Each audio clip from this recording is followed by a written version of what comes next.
नमस्कार दोस्तों। ओम संगच्छध्वं संबध्वं संवो मनसि जानतां देवभागं यथा पूर्वे संजानानामुपासते।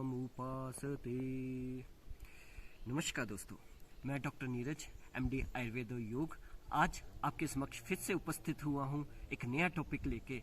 नया टॉपिक है हमारा उच्च रक्तचाप में प्राणायाम।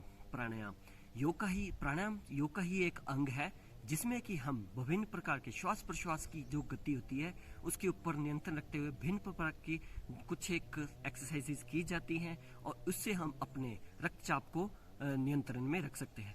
रक्तचाप क्या होता है? रक्तचाप जब सामान्यतः हमारा शरीर में जो दबाव रक्त का होता है वो बढ़ जाता है 120-80 जो कि नॉर्मल होता है, जब 130 और 190 के ऊपर जब चले जाता है तो इसको हम उच्च रक्तचाप बोलते हैं। सामान्यतः ये अनुवांशिक या हेरिडिटरी के रूप में भी आता है। साथ में अगर हम भोजन में बहुत ज़्यादा नमक खाते हैं तब भी ये बढ़ जाता है, तला भुना भोजन खाते हैं तब भी ये बढ़ जाता है। इसके अलावा कुछ एक हमारे शरीर में अगर कोई व्याधि उत्पन्न हो जाए तब भी ये बढ़ जाता है। साथ में अगर शरीर में हाइपोथायरॉयडिज्म, मोटापा, ऐसी कुछ चीजें हों तब भी हाइपरटेंशन या उच्च रक्तचाप हो जाता है। सबसे ज्यादा इसका रिस्क फैक्टर जो होता है वो 40 से ऊपर वाले लोग माने जाते हैं, मोटे व्यक्ति माने जाते हैं, जिनमें कुछ और प्रॉब्लम्स आती हैं, रेस्पिरेटरी प्रॉब्लम्स आती हैं, उनका भी रक्तचाप कुछ ना कुछ बढ़ जाता है। तो इसको हम किस प्रकार से कंट्रोल कर सकते हैं? तो सबसे पहले सामान्यतः हम आहार के माध्यम से इसका कंट्रोल कर सकते हैं। आहार जो कि जिसमें कि हमें ज़्यादातर सोडियम की मात्रा को या नमक की मात्रा को कम करना चाहिए।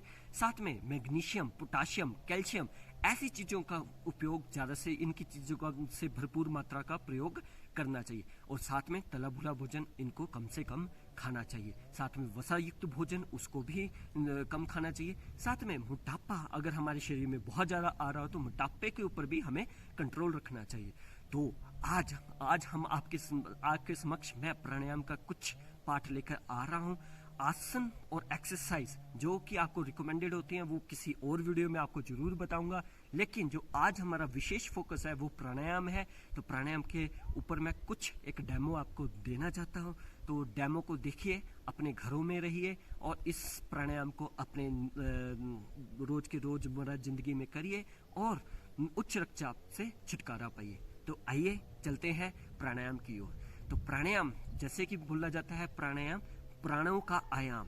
प्राणों का आयाम होता है कि हम जब अपने प्राण, जिसे कि ऑक्सीजन भी बोलते हैं, उसके ऊपर थोड़ा सा कंट्रोल रखते हैं तो उसे हम प्राणायाम बोलते हैं।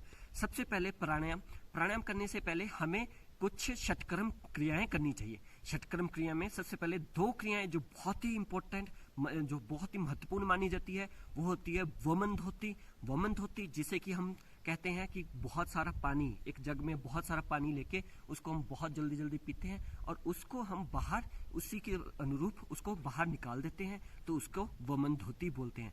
उसके बाद जो एक और षटकर्म क्रिया है उसे हम कपालभाति भी कहते हैं। हालांकि उच्च रक्तचाप में कपालभाति निषेध होती है, लेकिन अगर आप मोटापे से ग्रस्त होते हुए उच्च रक्तचाप से ग्रसित हैं तो उसमें आपको कुछ कम स्ट्रोक्स में, सामान्यतः जो कपालभाति के स्ट्रोक्स होते हैं वो 60 से लेके 120 प्रति मिनट होते हैं, लेकिन हम जब उच्च रक्तचाप से ग्रसित होते हैं तो इसमें हम 20 से 30 स्ट्रोक प्रति मिनट के हिसाब से कपालभाति करनी चाहिए। तो आइए सबसे पहले कपालभाति के बारे में बताता हूँ। तो कपालभाति कैसे की जाती है? तो सबसे पहले कोई भी आप सुखासन में बैठ जाइए, जैसे कि मैं बैठा हूँ, या फिर आप किसी भी पद्मासन में, इस प्रकार से पद्मासन में बैठ जाइए, या फिर आप वज्रासन, कोई भी आप आसन में बैठ जाइए। तो मेरा जो सबसे अच्छा पोज है वो वज्रासन है। तो वज्रासन में बैठ के सबसे पहले आपको कपालभाति करनी है।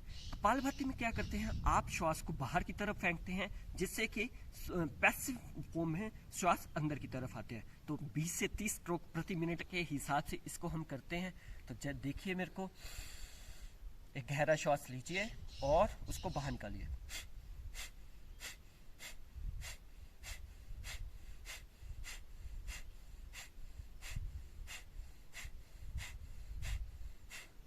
बीच में फिर गहरा सांस लीजिए, वापस इसके 2 से 3 राउंड आप कर सकते हैं। वापस गहरा सांस लेते हुए,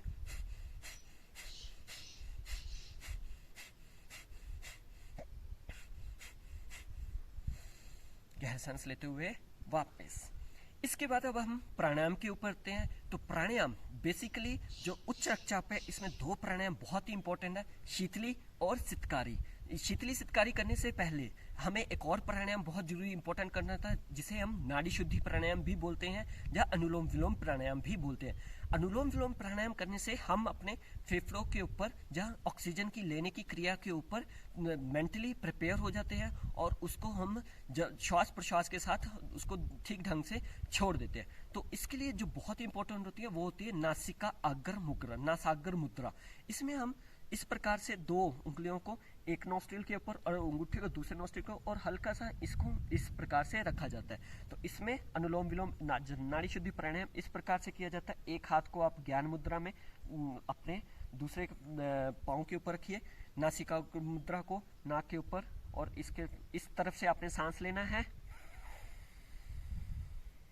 रोकना है और दूसरी तरफ से आपने छोड़ना है। वापस जहां से छोड़ा वापस लेना है, रोकना है और छोड़ना है। वापस आप पहले वाली स्थिति में आ चुके हैं। इसके उपरांत आपको जो अगला बहुत ही इंपॉर्टेंट प्राणायाम वो है शीतली और सितकारी। शीतली में आपको अपनी जीवा को एक रोल की तो फॉर्म में आपको लगाना है इस प्रकार से, और इसमें से सांस लेते हुए भरते हुए रोकना है और वापस नाक में से निकालते हुए धीरे धीरे निकाल देना है। वापस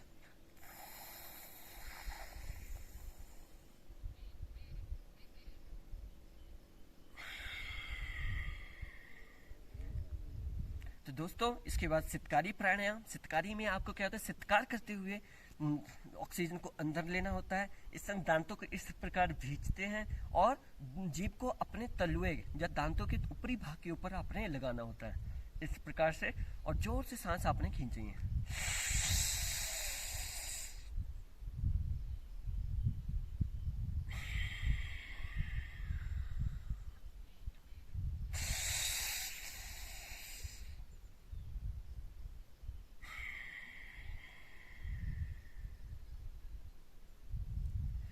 वापस इसके बाद शीतली सितकारी करने के बाद इसके बाद जो एक और प्राणायाम होता है भ्रामरी।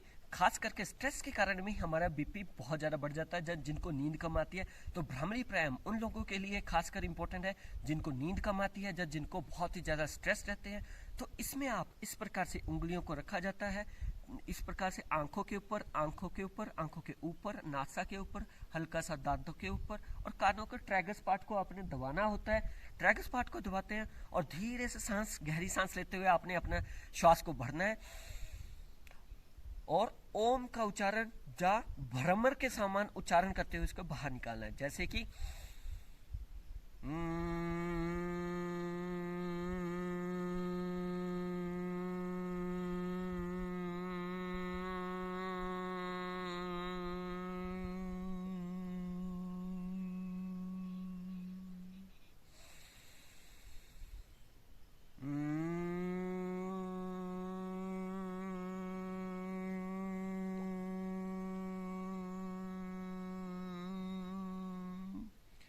इसके 5 से 6 राउंड, और खास करके जब आपको निद्रा नहीं आती है तो रात को सोने से पहले इसको जरूर करें।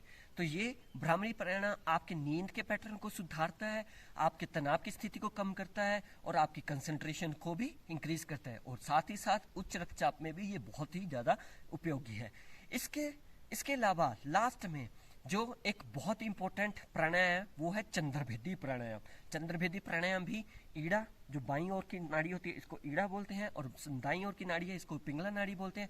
इसमें हम ईड़ा नाड़ी से सांस लेते हैं और इसी में से वापस छोड़ते हैं। इससे हमारे शरीर में पित्त जो होता है उसका शमन होता है, पित्त का शमन होता है, तो हमारा जो उच्च रक्तचाप है वो थोड़ा कम होता है। तो इसमें भी इसी प्रकार नासिकाग्र मुद्रा में ही आप रुकेंगे, गहरी सांस लेंगे और हल्का सा रोकेंगे और वापस इसी में से निकाल देंगे। इसके भी 4 से 5 राउंड आपको करने हैं।